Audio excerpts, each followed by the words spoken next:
And then he added, it is what comes from the inside that defiles you. For from within, out of a person's heart, come evil thoughts, sexual immorality, theft, murder, adultery, greed, lustful desires, envy, slander, pride, and foolishness. All these vile things come from within. They are what defile you. The scribes and Pharisees of Jesus' day were obsessed with outward conformance to what they would call the law of God, even the laws they added on their own.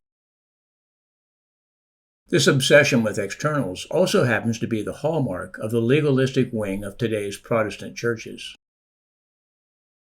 In this text I just read, Jesus informs us what God really cares about is the condition of our inner man or woman, for it is from the inside that all our sin problems originate.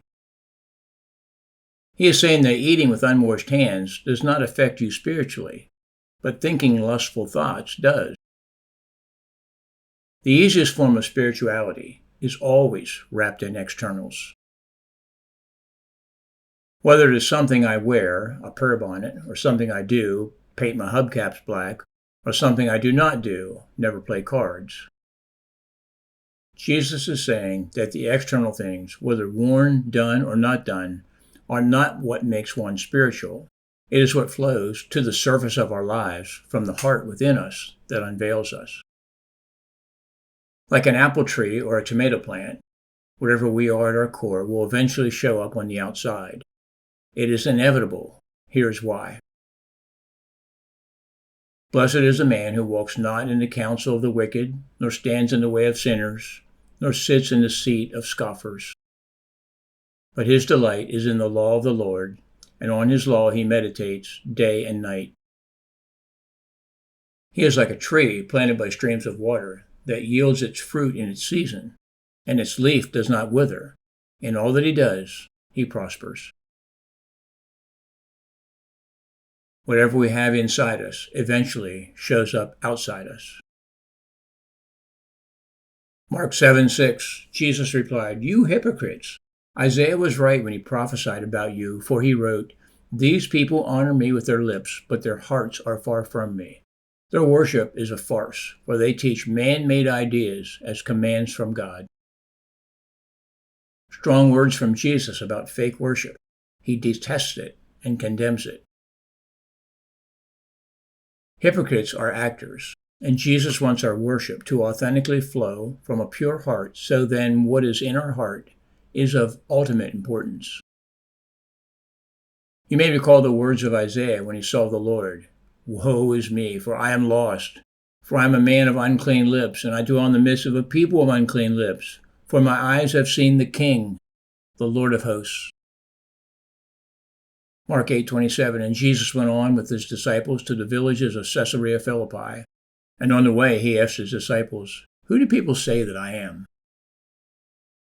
And they told him, "John the Baptist, and others say Elijah, and others one of the prophets." And he asked them, "But who do you say that I am?" Peter answered him, "You are the Christ." And he strictly charged them to tell no one about him. Why would Jesus tell his disciples to refrain from publicly proclaiming him as Messiah?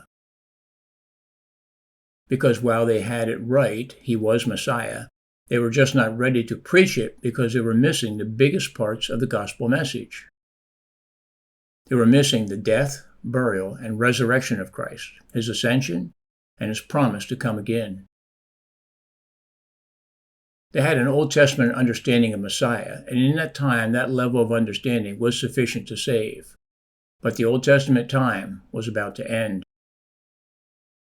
Furthermore, had the disciples started to assert Jesus was the promised Messiah, his sacrificial death would have been even more confusing than it was. Points to what God really cares about is the condition of our inner man.